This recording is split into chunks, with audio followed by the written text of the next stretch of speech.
Esse é o segundo dos 7 vídeos programados. Nós vamos discutir a questão de se existe um destino, se esse destino é imposto de fora, né? O ponto aqui é que, na forma como nós entendemos o Marx, não existe destino e muito menos ele imposto de fora. Então, nós vamos bater na tese do destino imposto de fora. O que nós vamos mostrar é o Marx sem filosofia da história e sem positividade científica. Bom, aquele alerta de sempre, que se você não assistiu o primeiro vídeo, não assista esse, né?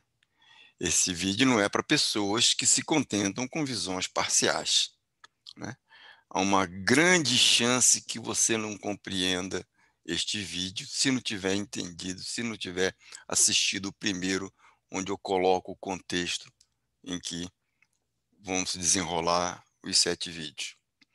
Então, por favor, só assista esse vídeo depois de assistir o anterior, o primeiro vídeo. A disciplina é Marx, Destruição da Economia Política, né? O que ela apresenta? O Marx não convencional. O que é isso? É um Marx sem materialismo dialético, né? Isso já causa arrepio nas pessoas, né? E é uma disciplina que diz que a separação entre jovem Marx e Marx maduro é uma bobagem. E como eu falei no vídeo anterior, a questão da ortodoxia, o que se reivindica aqui é a ortodoxia. Ora, qual é o ponto? Que a ortodoxia significa ser não convencional, porque houve uma apropriação, houve uma interpretação equivocada do Marx. Esse é um ponto-chave do que está sendo exposto. Então, vamos começar esclarecendo uma questão importante, né? O Mesaros, na introdução à teoria da alienação em Marx, que é a tese de doutorado dele, ele fala assim, olha, o Marx coloca pontos interessantes, fundamentais para a compreensão da obra traduzida do Marx. A complexidade da tradução, a inadequação da estrutura conceitual e a ambiguidade terminológica. Vamos começar pela complexidade da tradução. Algumas das palavras-chave, diz o Mesaros, como, por exemplo, eu não faço a menor questão de ter uma pronúncia correta, né? Assim como eles não fazem a menor questão de ter uma pronúncia correta do português, eu não tenho a menor pretensão de ter intenção, desejo de pronunciar corretamente as línguas estrangeiras, né? Ser chique, ser culto, não é a minha praia. Então, algumas palavras têm conotações muito diferentes no original alemão. Transcendência, supressão, preservação, superação ou substituição pela elevação ao nível superior, né? Mas não diz o Mesaros, não há como superar isso de maneira totalmente satisfatória. Um ideal de precisão conceitual que viola linguisticamente o texto não tem sentido em si mesmo. Tudo o que se pode esperar, diz o Mesaros, é uma aproximação razoável do original. Isso eu acho muito interessante. Ó. Não dá para... Perfeição não existe. Como diz a música do Gilberto Gil, a perfeição é uma meta guardada pelo goleiro que joga na seleção, né? Mas você tem que fazer o bom trabalho, como diz o Lukács. Então, o que você pode esperar, na realidade, entre intenção e gesto, né, é uma aproximação razoável do original, que seja compreensível da ideia que o autor está querendo passar. A questão da inadequação da estrutura conceitual, né, ele diz assim, olha, nas últimas décadas, a filosofia foi dominada, em especial nos países de língua inglesa, por várias tendências de empirismo e formalismo positivistas. Esse ponto é fundamental para a gente. É uma fonte importante do mau entendimento do Marx. Em consequência, a enganosa simplicidade do senso comum do empirismo positivista, numerosos conceitos usados pelo Marx, talvez a maioria dos seus conceitos fundamentais, devem parecer estranhos, ou mesmo sem significado, ou contraditório, né? Quer dizer, é uma coisa meio esquisita. O Marx soa esquisito aos que têm a mente positivista, aos que pensam positivistamente, né? Então, conceitos estranhos, sem significado, contraditórios. Essa é uma primeira dificuldade para entender o Marx. Por quê? Porque se tenta ler o Marx trazendo o Marx para o seu referencial positivista. Aí não vai dar certo. Aí você tem uma caricatura do Marx. Ler o Marx positivistamente já é um grande erro. A explicação que o Mesário dá para isso, né, para esse equívoco, é que a estrutura de pensamento do Marx é dialética. Eu acho que está errado.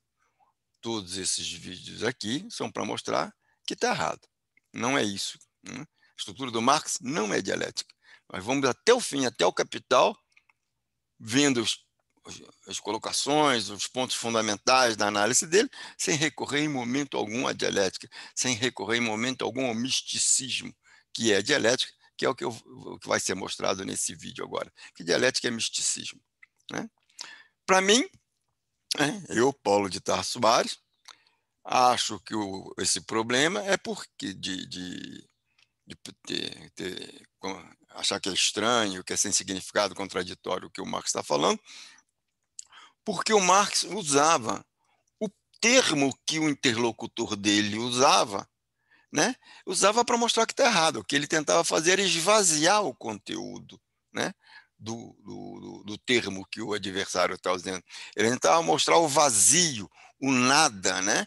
Ou, na imagem do Foucault, né? Ele entrava na bruma, o conceito do adversário, para mostrar que ali não tinha monstros, né? Para mostrar que ali só tem vazio, que é uma bobagem a história de monstros. E o outro ponto interessante, né, é da ambiguidade terminológica. Ele diz, o Mesaros, o Marx, em seu esforço de entrar em diálogo com seus contemporâneos radicais, como foi Bach, conservou certos termos do discurso deles que, por vezes, estavam em choque com o significado que ele próprio lhes atribuía. Um exemplo disso é o autoestranhamento, que nos manuscritos Marx representa um conteúdo enormemente modificado, um conteúdo que exigiria uma terminologia também modificada, com expressões mais concretas em conteúdos específicos. Falando, olha, o sentido que o Marx dá a autoestranhamento não é o sentido corrente. O Mesário disse que teria sido melhor ele usar um outro termo para expressar aquilo que ele estava entendendo por autoestranhamento. E aí Marx acaba ajudando que seja confundida, né? As leituras dele sejam equivocadas. Aliás, Marx não era um deus, né? Marx era um gênio, né? Eu acho que depois de Jesus Cristo, se é que Jesus Cristo existiu, só tem Marx, porque a história do pensamento mundial pode ser dividida em antes de Marx e depois de Marx. Mas isso eu vou mostrar mais para frente. Então, ele diz, o exemplo mais notável ainda dessa questão do conceito, né, de como é que você usa o conceito diferente, o que o termo que você está usando quer expressar, é o essência humana. Diz o Mesário, Marx manteve a expressão transformando seu significado original até torná-la irreconhecível.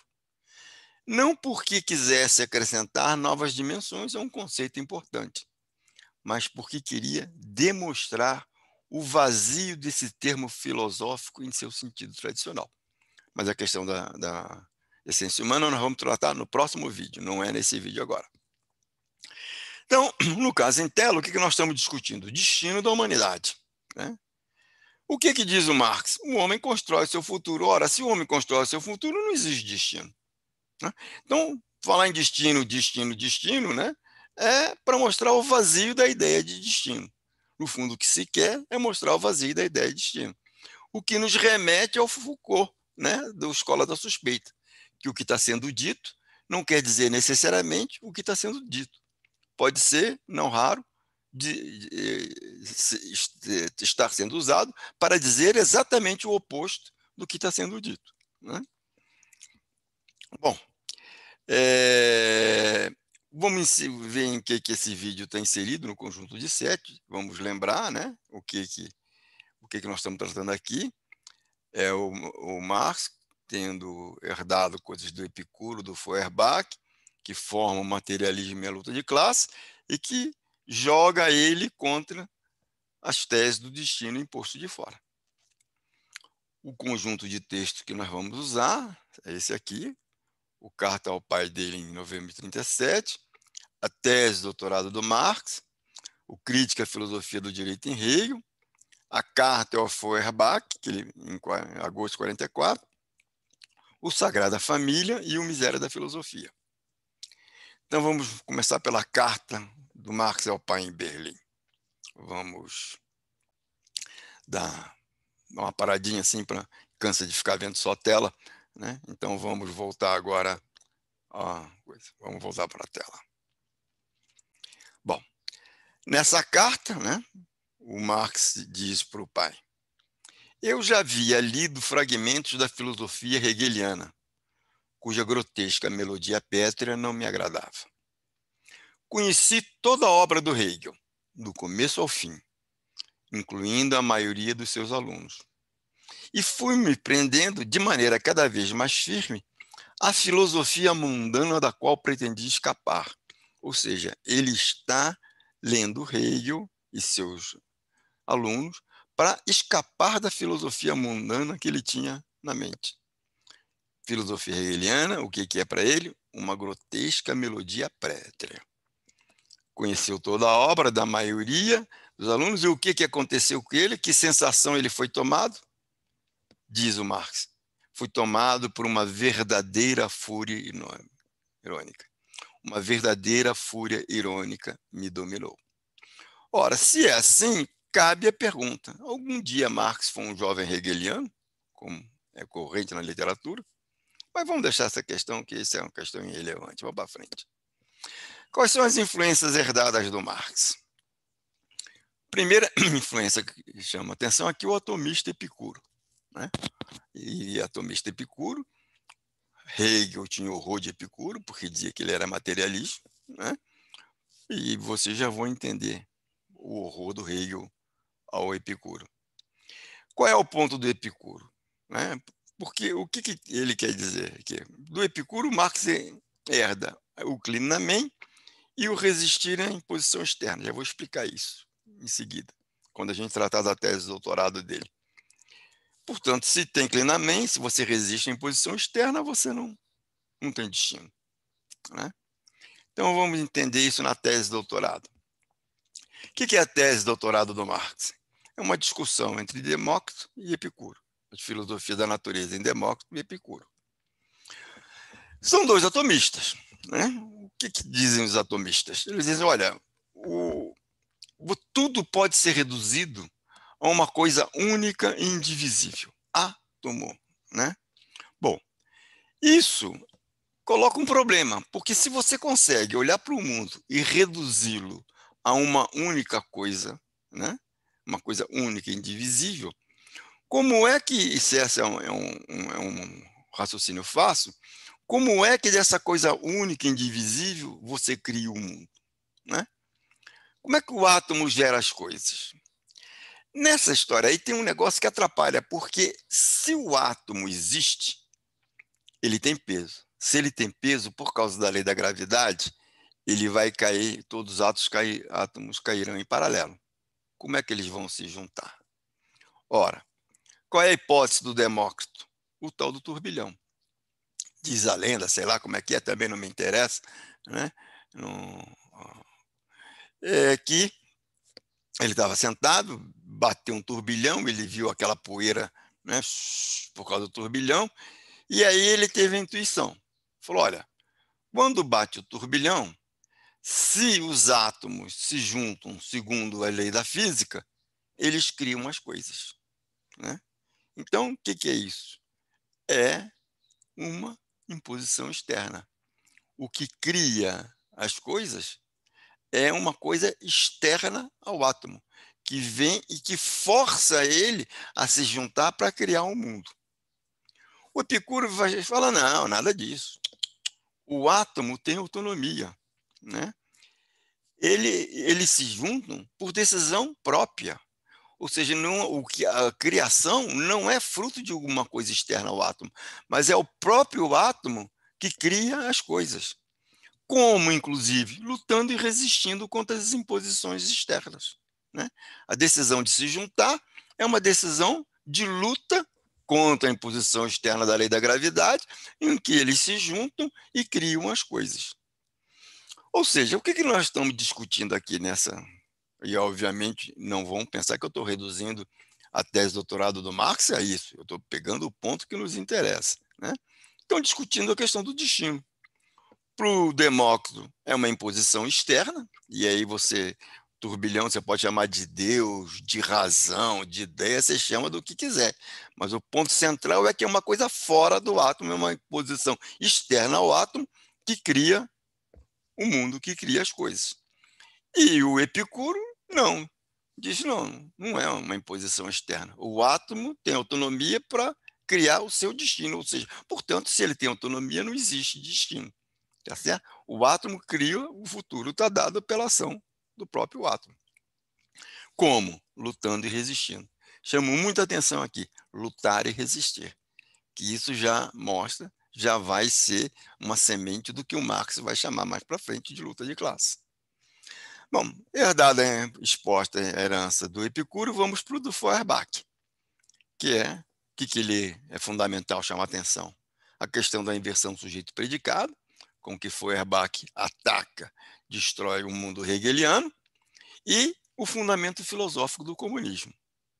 Faço questão de chamar atenção para isso aqui. Quem dá ao Marx o fundamento filosófico do comunismo é Feuerbach. E nós vamos ver que é o Marx que diz isso, não é uma interpretação minha, é o Marx reconhecendo isso. Então, vamos lá. Vamos começar pela carta do Marx, em Paris, ao Feuerbach, em Bruckberg, datada de 11 de agosto de 44. O que diz o coisa? Essa carta, ele manda, acontece o seguinte, ele mandou Crítica à Filosofia do Direito, o texto, para o Feuerbach, dizendo, olha, eu escrevi isso aqui, eu estou melhorando para publicar, para tornar mais inteligível, mas eu quero aproveitar esse texto para declarar o meu amor por você. Eu achei estranho, interessante, né? E meus amigos que estão na Alemanha falam, não, o texto fala em amor mesmo, não é?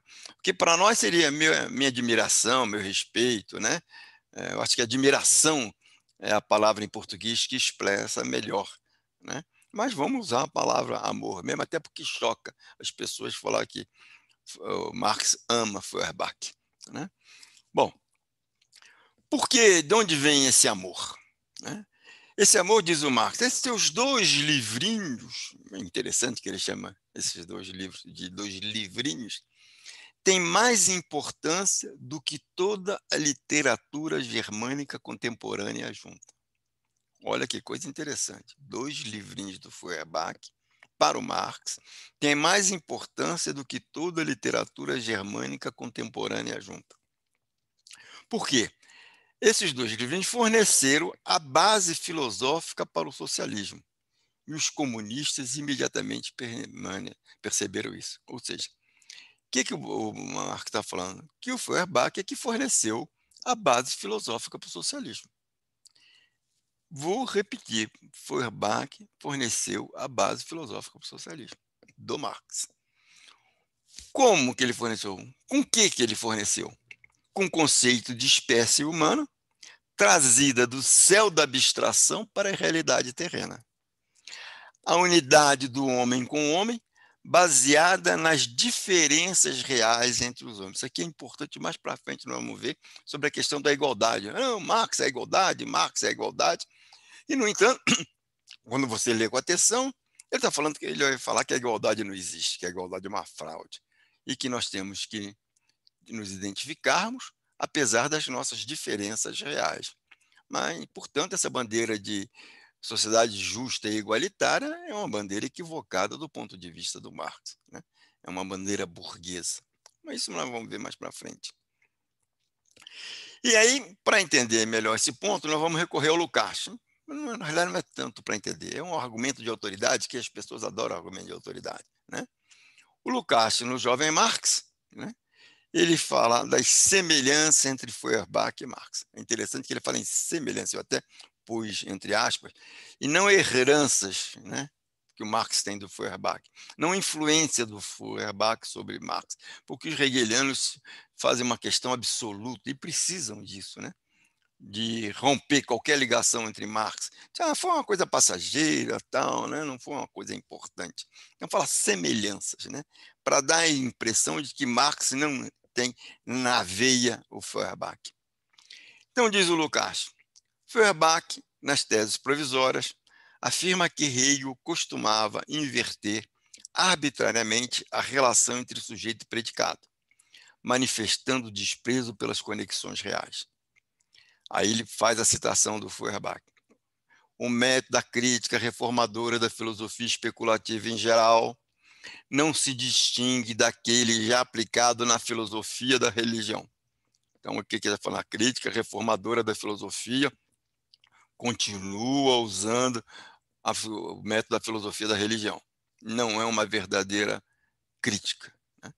Basta que não se faça sempre do predicado sujeito, tornando assim, enquanto sujeito, objeto e princípio, ou seja, basta simplesmente inverter a filosofia para termos a nua, pura e simples verdade.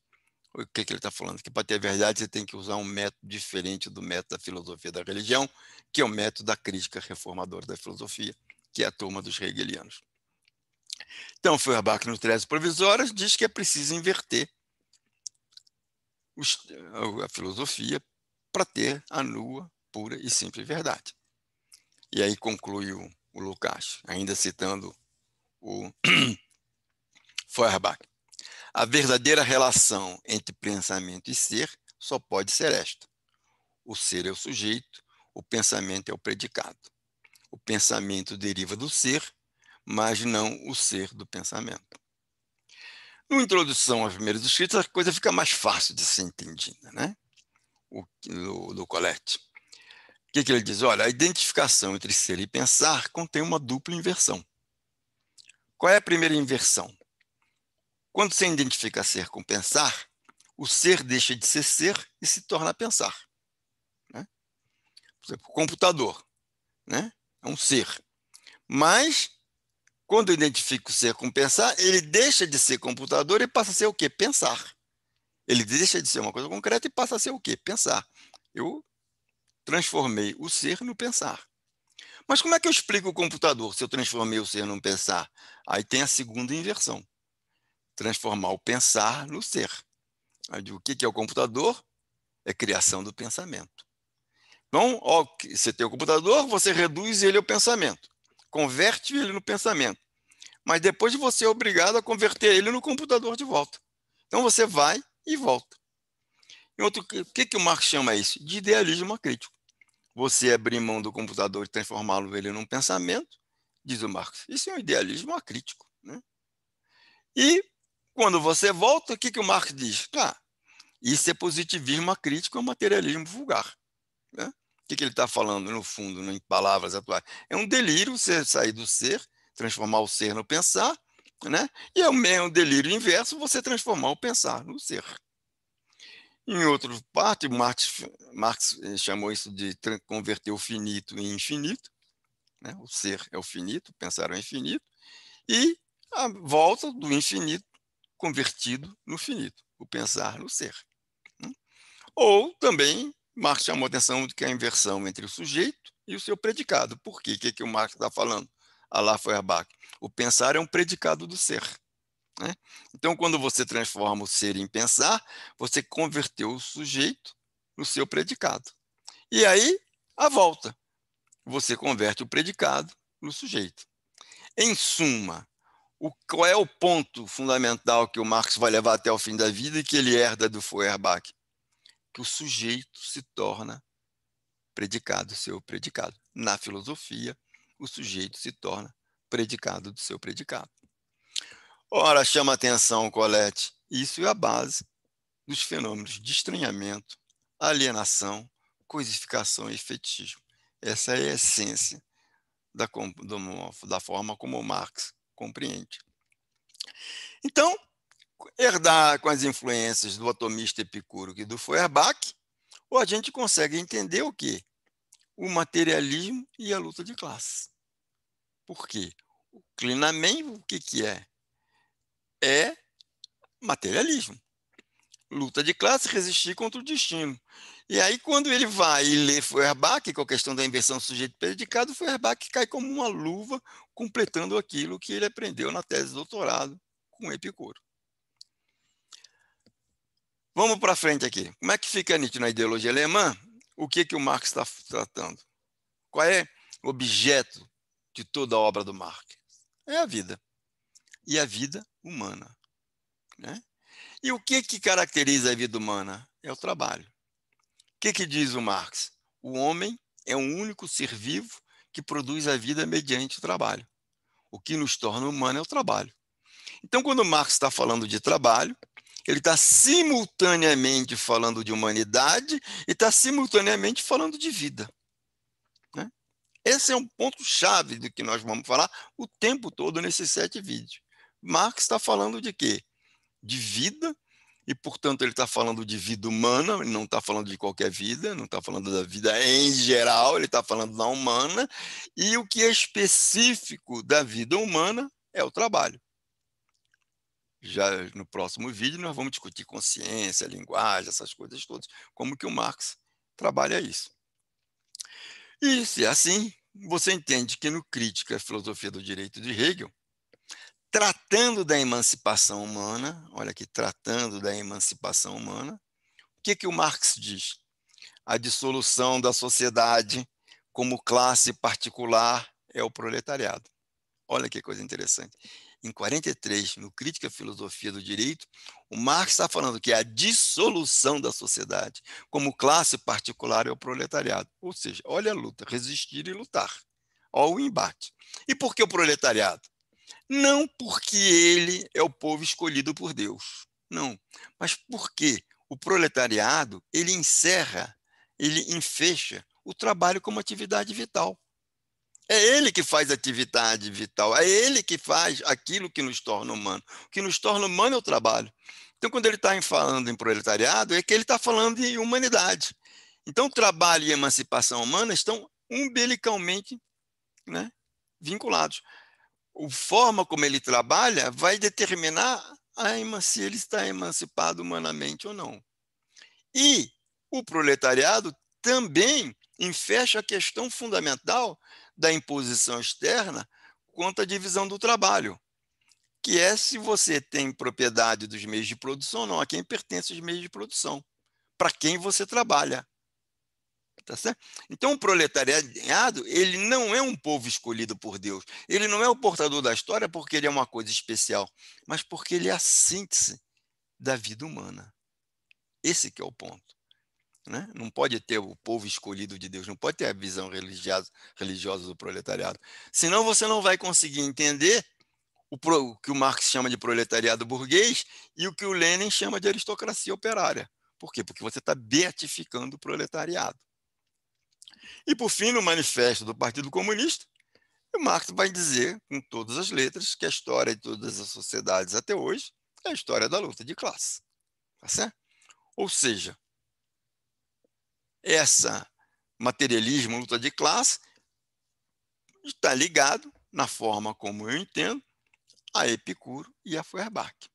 E o que ele faz, então? Com base nisso, ele vai bater no Hegel, né? Na dialética, na transcendência, no finalismo, e vai dizer o seguinte: olha, isso tudo aí não passa de mistificação filosófica. Dá uma paradinha dos slides, porque cansa ficar olhando, né? Não sei se melhora, me ver melhora. Para alguns provavelmente dará ódio falar esse louco falando essas coisas, mas tudo bem, é irrelevante o que o cara acha. Vamos continuar aqui a nossa exposição. Bom, mistificação filosófica. Vamos aqui começar para a crítica à filosofia do direito, né? O que nós vamos ver? O Marx criticando, destruindo a religião. Eu vou chamar de novo a atenção para o primeiro vídeo. Qual é o sentido de crítica? não é um bisturi para uma cirurgia recuperadora. A crítica é uma arma dirigida contra um inimigo que você quer destruir. Portanto, no Crítica à Filosofia do Direito, Marx está associando criticar com destruir, e não criticar para consertar.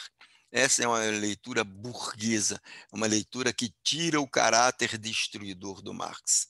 E isso está escrito lá em 43, na introdução à Crítica à Filosofia do Direito do Hegel. Vou repetir, a crítica não é um bisturi para uma cirurgia recuperadora, e sim uma arma dirigida contra um alvo que se quer destruir. Então, quando ele está criticando Hegel, ele está destruindo Hegel. É isso que as pessoas não entendem. Por quê? Porque leem o termo crítica do Marx como uma coisa legal, boazinha, aquela coisa bem católica, bem cristã, bem religiosa, né? Criticar para solucionar, para ajudar a melhorar. Não. Marx não é um cara legal, Marx não quer melhorar, Marx quer destruir o existente. Então, diz o Marx, a teoria geral a religião é a teoria geral desse mundo. Seu resumo enciclopédico. Isso aqui é muito interessante. Teoria geral. A bronca dele que é religião. É a teoria geral do mundo. Né? É o resumo enciclopédico do mundo. A lógica do mundo na forma popular. O seu entusiasmo, a sua sanção moral, o seu complemento solene, a religião é a base geral de consolação e de justificação do mundo. Que, de novo, retoma aqui a questão da crítica. O patos da crítica e indignação. Ora, se a religião é uma base geral de consolação e justificação, ela é o oposto do patos da crítica, que é a indignação. Marx não era um cara bonzinho, Marx não era um cara legal. Marx era um cara que queria destruir o mundo existente, indignado porque ele tinha absoluta indignação com o mundo existente. Né? E aí essa história, crítica indignada, crítica emocional, é uma besteira, é uma bobagem falar em crítica emocional. Né? Porque a razão, ela nos diz o que é certo e o que é errado. Ela não nos move. O que nos move são os sentimentos morais. Isso vocês aprenderam. Né? Ora, se são os sentimentos morais que nos movem, você pode ter uma crítica indignada e absolutamente racional. Aliás, a tua indignação deriva da racionalidade da sua crítica. Quanto mais racional, né, quanto mais coberta de razão, quanto mais imbricamento lógico entre os diferentes componentes da sua análise, mais forte deve ser a sua indignação. Tá certo? Ao contrário, uma crítica indignada é uma crítica racional. Agora, você esconde isso dizendo, não, é indignado, você associa indignação com ausência de razão, que já é uma operação ideológica para matar os ensinamentos do Marx. A luta contra a religião é, indiretamente, a luta contra aquele mundo cujo aroma espiritual é a religião. A miséria religiosa é, ao mesmo tempo, a expressão da miséria real e o protesto contra a miséria real. A religião é o suspiro da criatura oprimida. É só a gente olhar para o eleitorado que aconteceu nesse país em 2018. Né? A religião é o suspiro da criatura oprimida. O âmago de um mundo sem coração.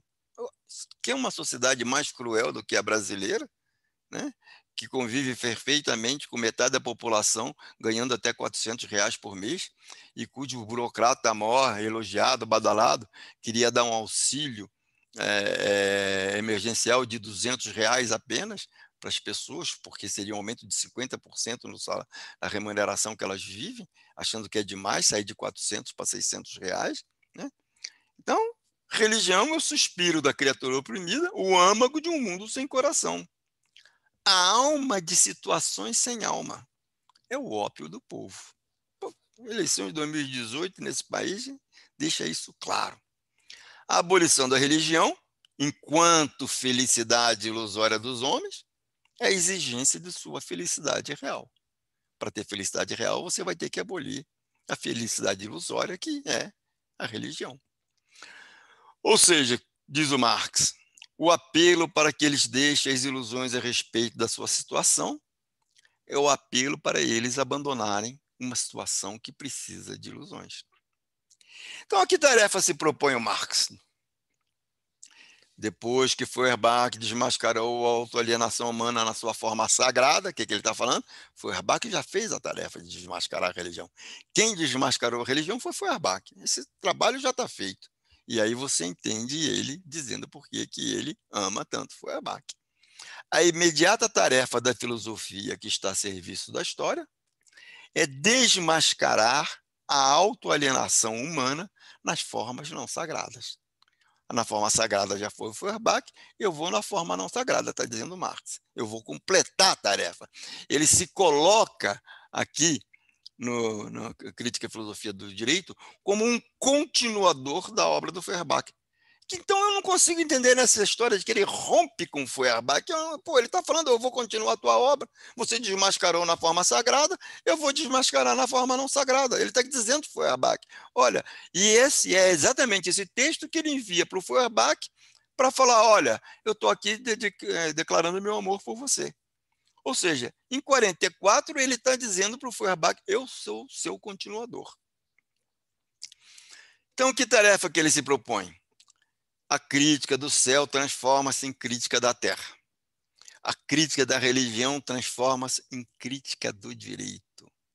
A crítica da religião transforma-se em crítica do direito. A crítica da teologia transforma-se em crítica da política.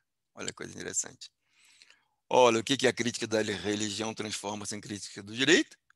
Qual é o trabalho que ele envia para o Feuerbach, dizendo que eu sou o continuador da sua obra? O Crítica à Filosofia do Direito, em Hegel. Ou seja, o que ele está dizendo? Ele está falando que o direito é religiosidade no seu véu laico. Deixa eu dar uma paradinha aqui para vocês darem uma respirada, porque eu sei que deve ter sido uma cacetada para muitos de vocês. Então agora vamos voltar, né, à exposição.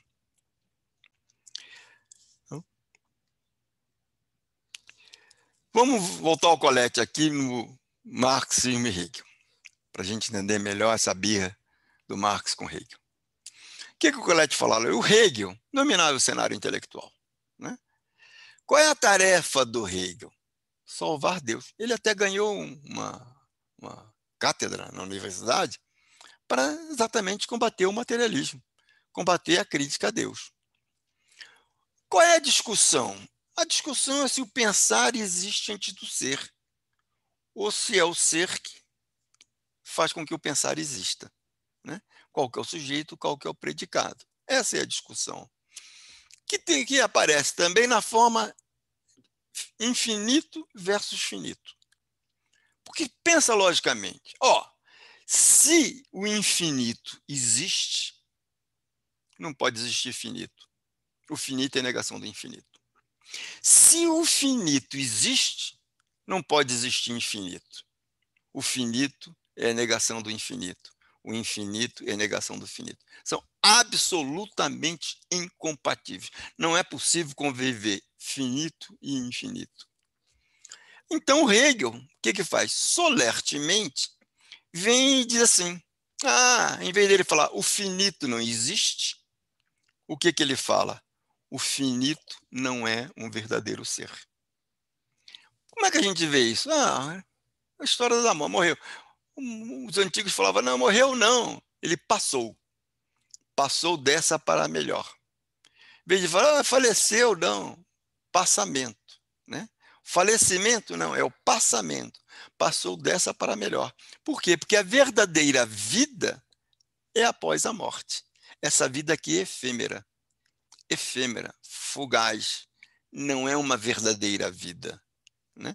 Ela é uma mostra, uma aparência da verdadeira vida. E aí, para isso, o que o Hegel solenemente vem com essa história? Do ser e não ser ao mesmo tempo. Que quando ele diz que você é e não é ao mesmo tempo, ele está introduzindo, não é o quê? O não é. Está introduzindo o quê? No finito, introduzindo o infinito. Ele está introduzindo Deus. E eu que fiz catecismo, estudei em colégio de padre, fui interno em colégio de padre, Aprendi que tudo é Deus. A mesa é Deus, o computador é Deus, você é Deus. Todos nós somos o quê? Deus está em tudo. Nós somos manifestação de Deus. Tudo é uma manifestação de Deus, né? E o raciocínio hegeliano é isso. Ele está apresentando isso com uma forma supostamente laica, né? Enganosamente laica. Mas a essência do raciocínio do Hegel, que o Marx está mostrando, é religiosidade. Ele não separa Hegel de religiosidade. Ou seja, tudo é criação de Deus, tudo é aparência da razão universal. Ah, não chama de Deus, chama de uma razão universal, né? Então, essa razão aparece do jeito que somos. E o movimento, o que é o movimento? O movimento é essa razão em busca da autossuficiência, do absoluto, da sua completude.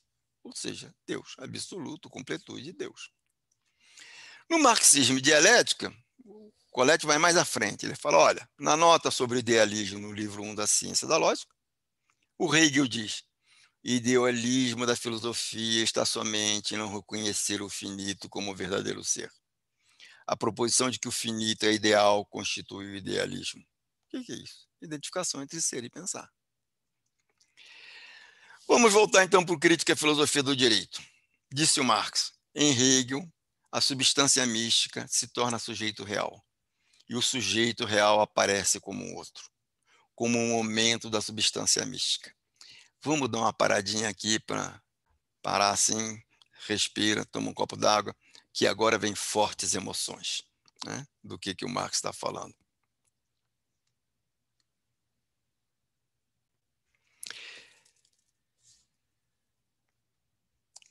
Hegel inverteu o subjetivo no objetivo e o objetivo no subjetivo. No Sagrada Família, ele explica isso magistralmente.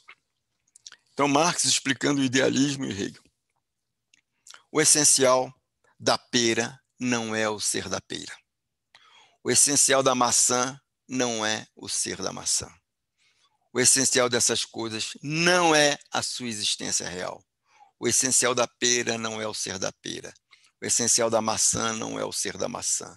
O essencial da pera e da maçã não é a existência real da pera e da maçã.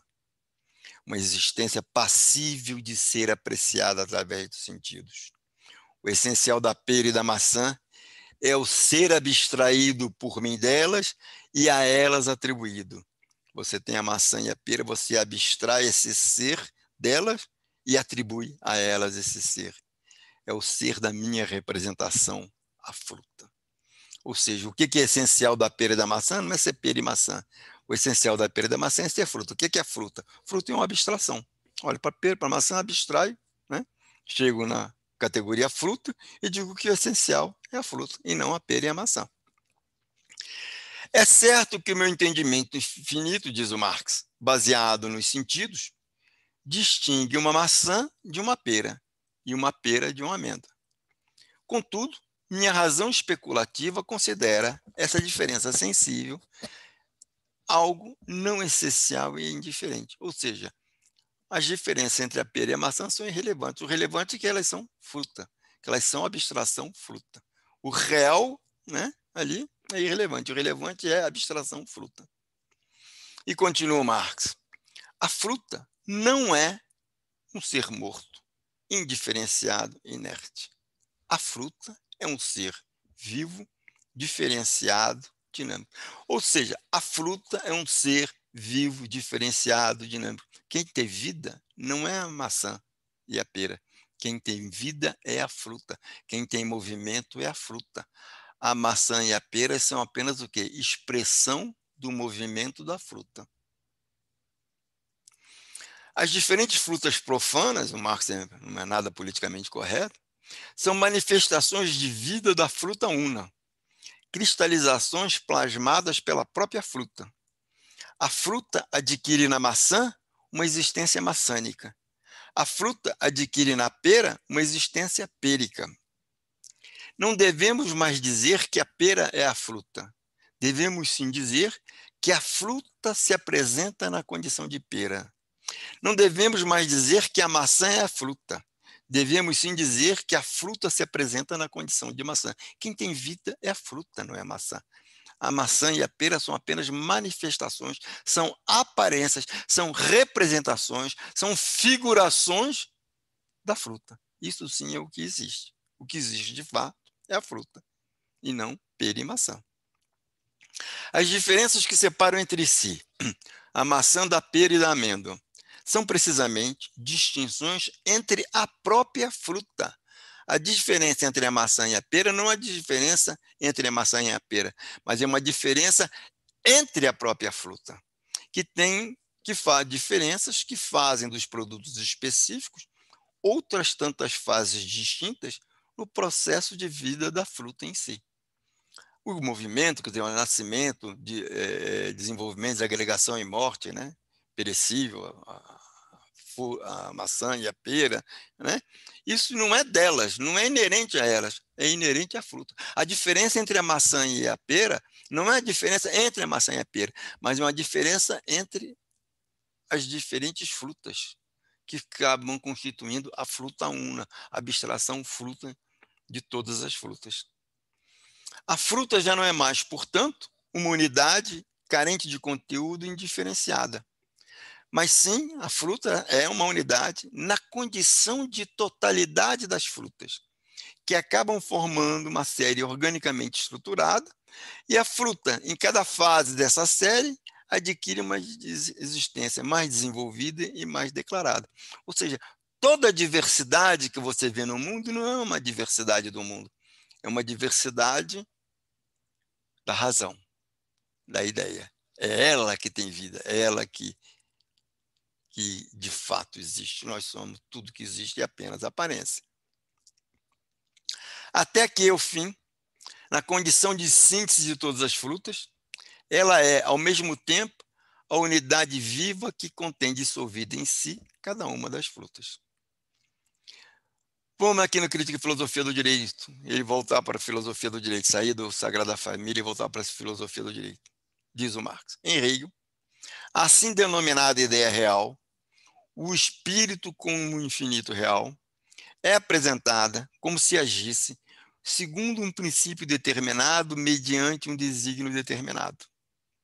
Assim denominada ideia real, se divide em esferas finitas e o faz para se retornar, e o faz para ser para si, e o faz de um modo que é precisamente como é na realidade.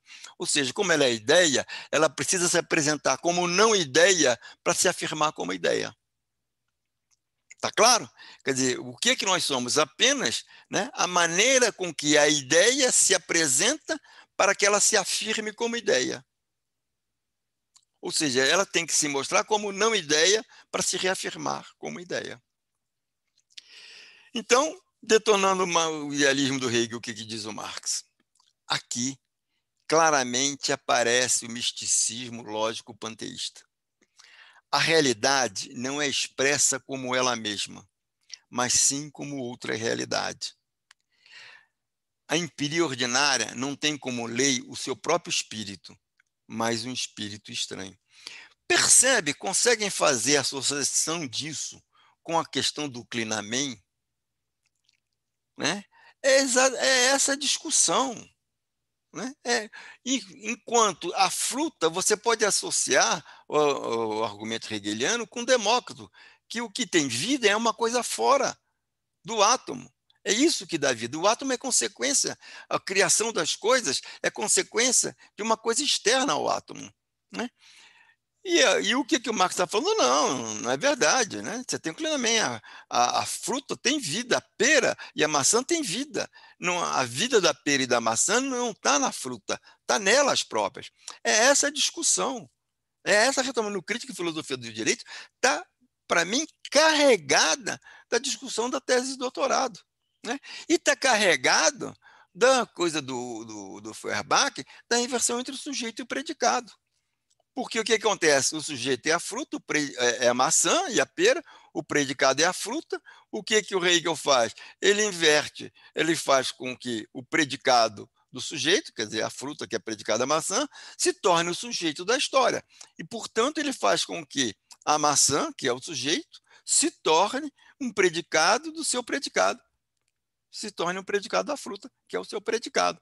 Ou seja, essa discussão do Klinamen e da inversão sujeito-predicado estão na base da crítica do Marx ao Hegel. Tá entranhada a crítica à filosofia do direito do Hegel, está entranhada das lições que ele teve na tese de doutorado com Epicuro e nos livrinhos os 2 livrinhos do Feuerbach. Tá certo? E o que ele está fazendo? Se colocando como um continuador do Feuerbach, que destruiu a autoalienação humana na sua forma sagrada, né? E agora está fazendo Marx. Eu vou destruir a autoalienação humana na forma não sagrada, que é o quê? A crítica do direito. É isso que ele está fazendo com Hegel. A ideia real tem como sua existência não uma realidade desenvolvida a partir de si mesma, mas é a empiria ordinária comum. A realidade empírica é tomada como tal e enunciada como racional. Mas essa racionalidade, né, no entanto, não se deve à própria razão da realidade empírica.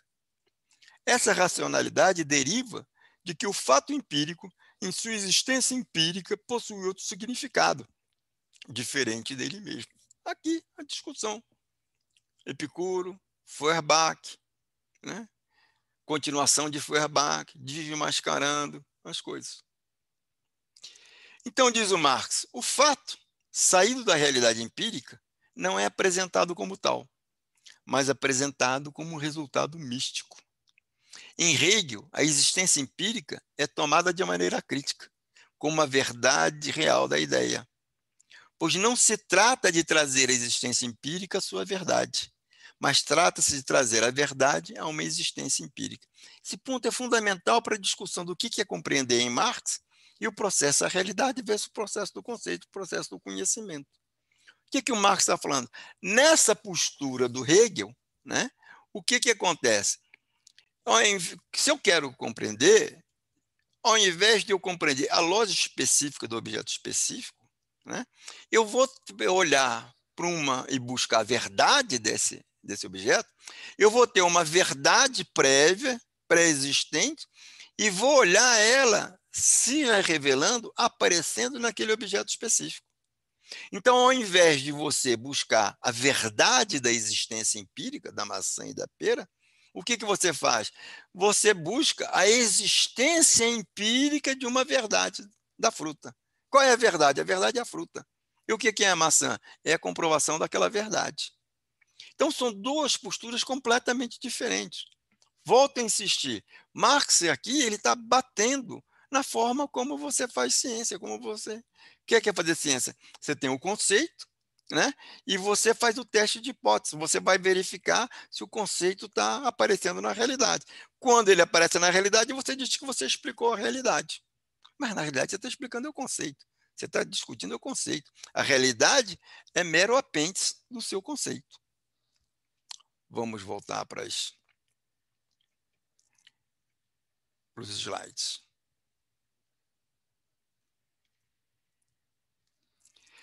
E Marx fulmina. Isso é uma mistificação filosófica. Inversão sujeito-predicado, e o sujeito se torna predicado de seu predicado. Vamos aqui voltar para a ideologia alemã. Olha o que o Marx fala. Marx fulmina. Mistificação filosófica. Você sai do particular para o geral. Então ele diz, os instintos e as forças dos seres naturais isolados são transformados em instintos e forças da natureza. Aí você volta do geral ao particular. Os instintos e forças da natureza naturalmente se manifestam isoladamente em cada um daqueles seres. Olha a mistificação filosófica. Do particular você vai para o geral, do geral você vem para o particular. Os instintos e forças dos seres naturais isolados são transformados em instintos e forças da natureza, que naturalmente se manifestam isoladamente em cada um daqueles seres naturais isolados. Olha o que ele fala disso. Desse modo, a autoconsciência do homem é tacitamente transformada na autoconsciência da natureza dentro dele. O que é isso? É a inversão do sujeito predicado do Feuerbach. Puro, direto, Feuerbach na veia. Continua ele. Primeiro, de um fato se extrai uma abstração. Depois, em seguida, se explica que esse fato repousa sobre essa abstração. Ora, o que diz ele? Método dos mais banais para se parecer profundo e especulativo do jeito alemão. O que é isso aqui? Né? Você pegar a teoria econômica. Você olha para o mundo real, o que você faz? Você vê um monte de coisa, aí você reduz o mundo real a quê? A capital e trabalho, dois conceitos. Né?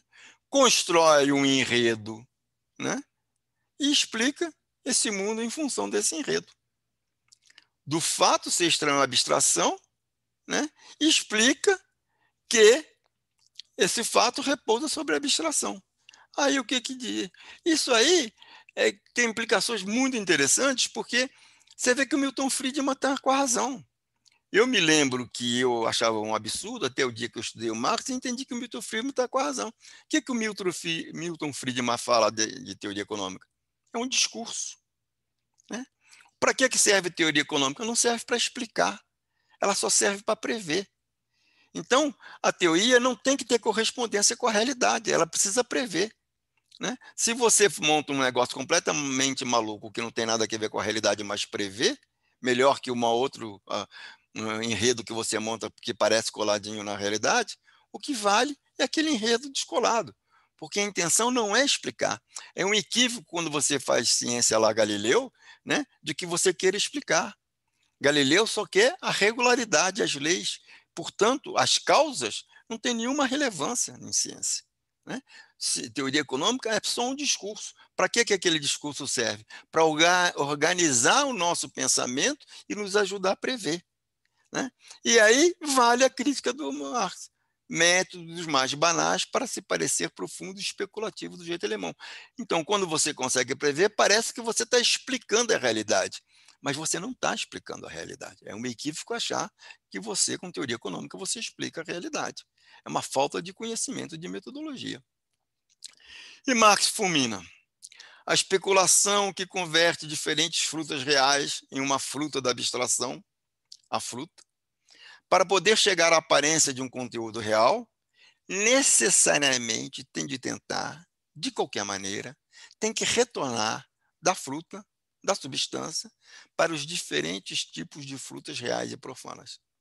Para a pera, para a maçã, para a amêndoa.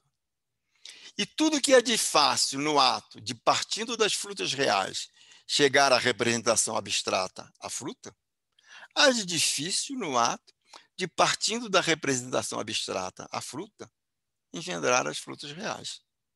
Chega a ser impossível, diz o Marx, partindo de uma abstração, chegar ao contrário da abstração, quando não desisto dessa abstração. E Marx fulmina: o filósofo especulativo desiste da abstração fruta, porém, desiste dela de um modo especulativo, de um modo místico, ou seja, mantendo a aparência de não desistir dela. Mantendo a aparência de não desistir dela. Ora, o que ele está falando? Enganação. Né? Fingir que desiste, mas fingir que não desiste, mas desiste, isso é enganação. Então ele está falando que misticismo especulativo, isso aí é o quê? Está chamando de enganação. Mas voltando para o Marx explicando o idealismo do Hegel. A autoconsciência, o espírito, é o todo. Fora dele não há nada. A autoconsciência, o espírito, é o criador poderoso do universo, do céu, da terra. O mundo é uma manifestação de vida da autoconsciência, que deve alienar-se e adquirir forma servil. Aquilo que a gente viu. A fruta tem que aparecer como maçã e como pera. A maçã e a pera é a forma servil do espírito, né? Pera. A diferença entre o mundo e a autoconsciência é apenas uma diferença aparente. Ou seja, a diferença é uma diferença aparente. Ou seja, as coisas só existem mesmo, a verdadeira existência é no pensamento. Mundo e autoconsciência é uma diferença aparente. Portanto, nós não existimos de fato. Nós somos uma manifestação à aparência da ideia. A autoconsciência não distingue nada de real de si mesmo. O mundo é, muito antes, apenas uma distinção metafísica, uma quimera do seu cérebro etéreo. É uma figuração do mesmo. Mundo, distinção metafísica, quimera do cérebro etéreo, uma figuração desse cérebro etéreo. Vamos ver aqui, vamos dar uma paradinha, porque nessa altura do campeonato você deve estar assim meio embasbacado, meio empaquetado, né?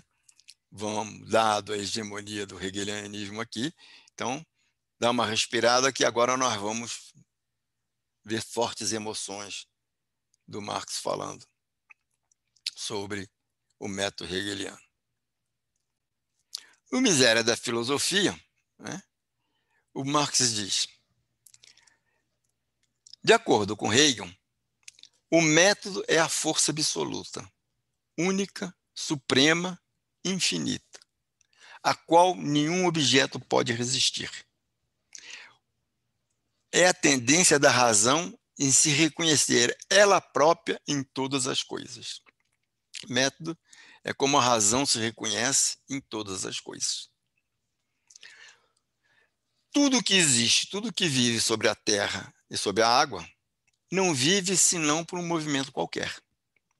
Do mesmo modo como a força da abstração, o filósofo transforma todas as coisas a categorias lógicas, ele faz a abstração de qualquer caráter distintivo dos diferentes movimentos e chega ao movimento em estado abstrato, ao movimento puramente formal, à fórmula puramente lógica do movimento. Ou seja, aquilo que Marx mostrou no Sagrada Família, da pera e da maçã para a fruta, ele diz, você vai ter na questão do movimento.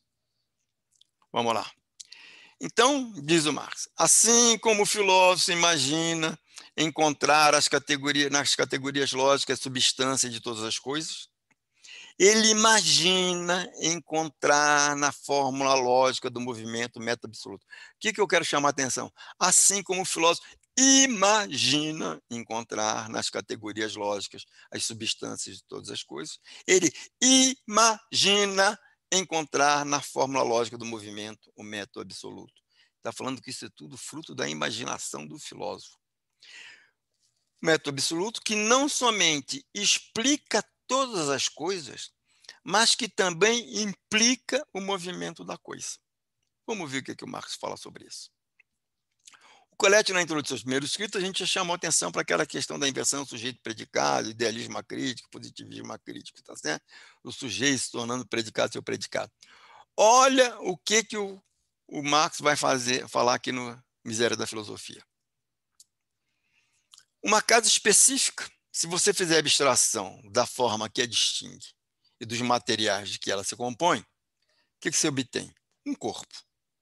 Se você fizer abstração dos limites desse corpo, o que você obtém? Um espaço. Se você fizer abstração das dimensões do espaço, você acabaria por não ver nada além da pura quantidade. E se for mais em frente, você chega na categoria lógica. Tá claro? O que é isso? Você saiu por um processo de abstração, você saiu da casa específica e chegou na categoria lógica. Aí, sobre isso, o que ele fala? Olha, fazendo essas abstrações, imaginam fazer análise.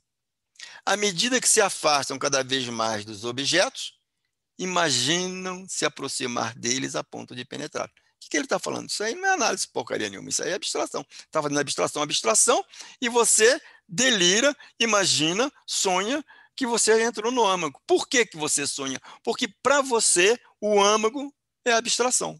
O mundo é apenas o quê? Uma figuração, uma aparência da abstração.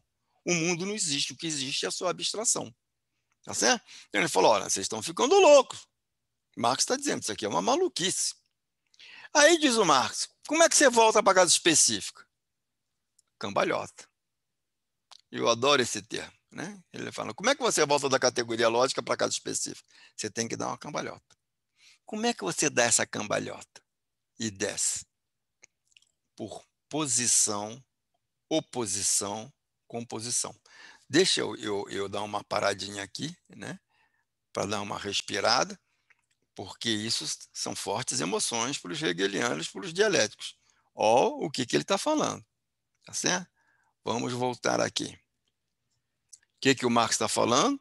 Você dá uma cambalhota, não é verdade? E aí você desce por posição, oposição, composição. O que está acontecendo aqui? Em grego, que é mais chique, quando ele fala isso, ele está tirando sarro, ele está falando em grego, porque naquela época era chique falar em grego. Em grego, como é que ele fala? Tese, antítese e síntese. Na fórmula sacramental. Olha ele de novo, ele está tirando o sarro do método de volta da categoria lógica para o objeto específico, tá certo? Ele está tirando sarro, dizendo, olha, você quer falar em grego? Chama de tese, antítese e síntese. Você quer na linguagem sacramental? Chama de afirmação, negação e negação da negação. Ele está ridicularizando isso na Miséria da Filosofia, que ele escreveu em 46, 47. Tá certo? Isso é a forma mais irônica possível do que ele consegue expor a sua diferença. Então, o que ele está falando? Sair da casa específica para a categoria lógica, idealismo acrítico, dá a cambalhota, desce por positivismo acrítico ou materialismo vulgar. Né? O que é isso? É aquela história de tese, antítese, síntese, afirmação, negação e negação da negação. O que ele está mostrando com isso?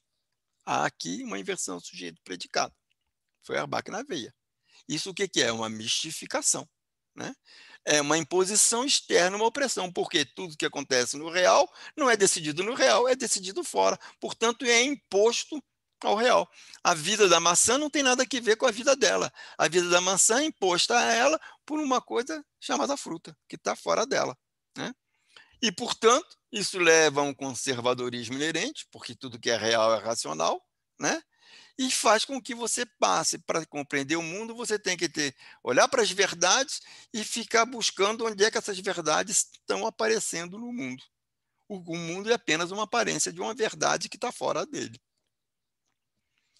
Bom, diz o Marx criticando e destruindo Hegel. Quem com toda coisa sendo reduzida é uma categoria lógica, quem com todo movimento, com todo modo, ato de produção, com toda ação sendo reduzida ao método, segue naturalmente que todo o conjunto de produtos e produção de objetos de movimento se reduz a uma metafísica aplicada. Vamos dar uma respiradinha aqui, atenção, dá uma respirada, toma um gole de água e vamos voltar para o Marx falando o que é isso. O método hegeliano é uma metafísica aplicada. E continua o Marx. Aplicar esse modo hegeliano absoluto às categorias da economia política e tereis a lógica e a metafísica da economia política. Ou seja, em outros termos, tereis categorias econômicas conhecidas de toda a gente, traduzidas numa linguagem pouco conhecida, o que lhes dá o ar de terem acabado desabrochar numa cabeça de razão pura. Olha que coisa interessante. Vamos repetir. Aplicar esse modo hegeliano absoluto às categorias da economia política, tese, antítese, síntese, afirmação, negação e negação da negação, e tereis a lógica da metafísica da economia política. Tereis as categorias econômicas conhecidas de toda a gente, traduzidas numa linguagem pouco conhecida, o que lhes dá o ar de ter acabado de desabrochar numa cabeça de razão pura. Olha, o que ele está falando? Isso é uma bobagem, é uma mistificação, é uma tolice que, falada numa linguagem pouco conhecida, faz com que o vulgo pense que isso é uma coisa excelente, fundamental, pura razão, pura isso ou por aquilo. Ele está dizendo que entrar nesse papo no popular, o Marx está dizendo que entrar nesse papo hegeliano é uma coisa para gente vulgar, né? Para mentes simplórias. Vamos lá. Com a aplicação desse método absoluto hegeliano às categorias da economia política, elas parecerão se engendrar uma das outras, se encadear e se enredar umas nas outras, tão somente pelo trabalho do movimento dialético. Cabe aqui, vamos dar mais uma paradinha aqui, né? Que é para tomar um gole d'água, que vem mais emoções mais fortes aqui para os meus jovens alunos hegelianos. Vamos lá. Um ponto que o Colette chama atenção, e isso está especialmente no marxismo dialético. Diz o Marx, a crítica a Lacan, que Marx, no Crítica à Filosofia do Direito, em Hegel, fez ao método hegeliano. O Colette chama atenção, olha, no Crítica à Filosofia do Direito em Hegel, o Marx faz uma crítica ao método dialético hegeliano que é puro Kant, né? Então, qual é o ponto do Colette? Ele fala, olha, você tem dois tipos de oposições. A oposição por contradição, né? A oposição dialética, cuja origem está em Platão e chega em Hegel, e a oposição sem contradição, que é a oposição real, cuja origem está em Aristóteles e chega em Kant. E o que diz o Colette? Os marxistas não entendem nada disso. Eles não têm a menor noção dessas duas oposições. Então, vamos passar para a crítica do Marx no Crítica à Filosofia do Direito. O que o Marx diz? É notável que esse absurdo processo de mediação, tenha sido reduzido por Hegel a uma forma abstrata, lógica, por isso não falseável, intransigível. É notável que esse absurdo processo de mediação tenha sido elevado por Hegel ao trono do mistério especulativo da lógica, ao trono do esquema da razão, ao trono do modo por excelência de dedução racional. Por que isso é absurdo? Porque extremos reais, diz o Marx, não podem ser mediados um pelo outro, precisamente porque são extremos reais. Mas eles também não precisam de qualquer mediação, porque suas naturezas são totalmente opostas, porque eles não têm nada em comum entre si. Os extremos reais não precisam de qualquer mediação, porque um não necessita do outro, um não complementa o outro, um não tem em si, um não tem em seu seio a nostalgia, a necessidade, a antecipação do outro. Ou seja, o que ele está falando? Um não precisa do outro, são separados, são oposições que não têm nada a ver. Um não tem relação com o outro, são independentes, são reais. Eles têm existência de per si, né? Na oposição por contradição, você só consegue se referir a si se referindo ao outro. Então, A, você só consegue entender A se você se referir a não A. Você só consegue se referir a não A se você se referir a A. Isso é uma oposição por contradição, né? Na oposição real, não. É A e B. A existe e B existe independentemente. Então, o que ele está falando? Olha, o problema do Hegel, o que ele faz? É que tem um dualismo fundamental nessa lógica. Ele trata a universalidade e a singularidade, os movimentos abstratos do silogismo, os momentos abstratos da inferência lógica, como opostos reais, como antítese real. Como opostos reais, como antítese real. Cada extremo, na lógica do Hegel, é o seu outro extremo. Cada extremo é o seu oposto. O espiritualismo abstrato é materialismo abstrato. O materialismo abstrato é o espiritualismo abstrato na matéria. É isso que o Marx está falando. Então, voltando agora ao Colette, a crítica a Lacan que o Marx fez ao método dialético hegeliano, chega a ele como? De Aristóteles, com a hipótese do Colette, passa pelo Kant, chega no Feuerbach, e via Feuerbach chega ao Marx.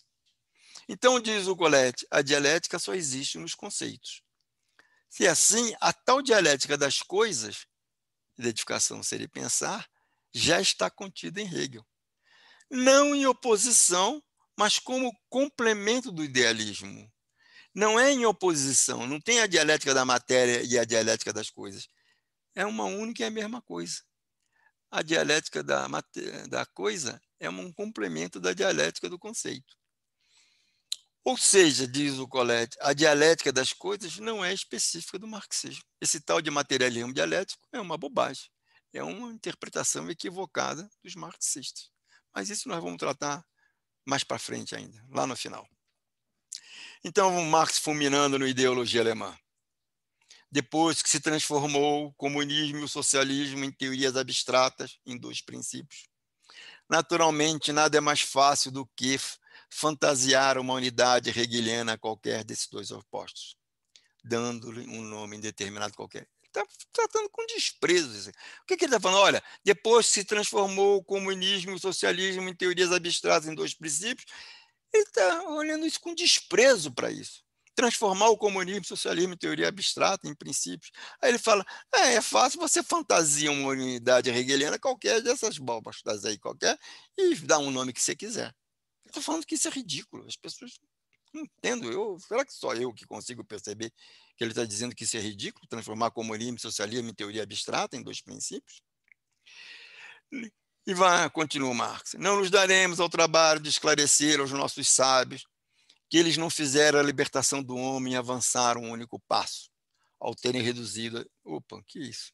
Desculpe aqui. Ao terem reduzido a filosofia, a teologia, a substância e todo esse lixo. Olha o que ele está falando aqui, reduzir a filosofia, teologia, substância e todo esse. Ele está chamando de filosofia, teologia, substância de lixo, reduzir a autoconsciência. Ele não nos daremos o trabalho de que eles não fizeram a libertação, entre aspas, do homem, avançar um único passo, ao terem libertado o homem, da dominação dessas fraseologias, está chamando tudo isso de fraseologia, está dizendo que não tem substância, não tem conteúdo sólido. Todo esse discurso idealista não passa de fraseologia. Uma dominação que nunca o mantiver escravizado. Não nos daremos ao trabalho de esclarecer aos nossos sábios que isso é possível conquistar a libertação real, no mundo real, pelo emprego de meios reais. Não nos daremos ao trabalho de esclarecer aos nossos sábios que a libertação é um ato histórico, não é um ato do pensamento. Que a libertação é condicionada por condições históricas, pelas condições da indústria, do comércio, da agricultura, do intercâmbio. A libertação não é um ato do pensamento.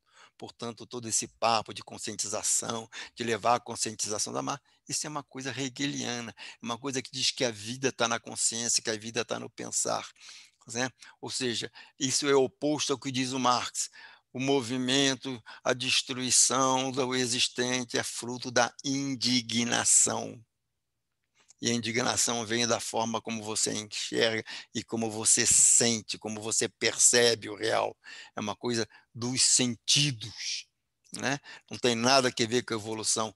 É a vida, o cotidiano que você leva, o sufoco que você leva, que te leva para a indignação, que te leva para a crítica, ou seja, que te leva para a destruição do existente. Não tem nada desse papo de ficar cantando na orelha, de seduzindo, de oferecendo paraíso na terra. Marxismo, comunismo não é oferecer o paraíso na terra. Marxismo e comunismo é a destruição daquilo que nos sufoca aqui e agora.